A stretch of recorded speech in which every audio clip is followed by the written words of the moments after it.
12-ci ildən başlayaraq belində ağrılar oldu. Murmanskda, Rusiyanın başqa şəhərlərində də müalicəyə getdim.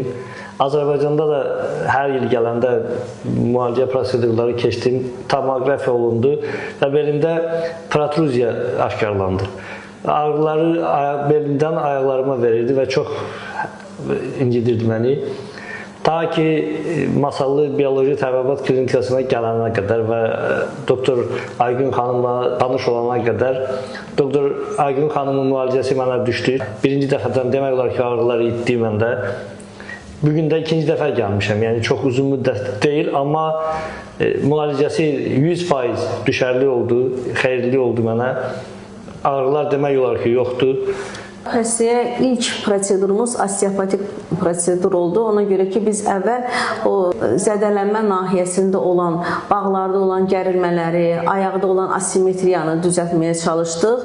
Xəstəmizə təbii tərkibli alan preparatlarını kokteyl şəklində hazırlayaraq bioloji aktiv nöqtələrə və bel nahiyəsində olan paravertebral nöqtələrə və çanaqda olan müəyyən ağrılı nöqtələrə yeritdik. Xəstəmiz ilk prosedurdan ayağa qalxanda dedi ki, doktor, mənim artıq ağrılarım yoxdur. Ev şəraitinə bir 10 günlük müalicə yazdıq. Bugün xəstəmiz ikinci dəfədir gəlib bizə müraciət edir. Demək olar ki, ağrısı yoxdur, amma yenə də biz ona prosedurumuzu homeosinyatriya metodu ilə tətbiq etdik və ona müalicəni davam etdirməkdən ötürü evə yazmışıq. Bizə də çox xoşdur ki, xəstə uzun illər çəkdiyi bu ağrılardan edilən bir prosedurdan sonra tamamilə azad olub.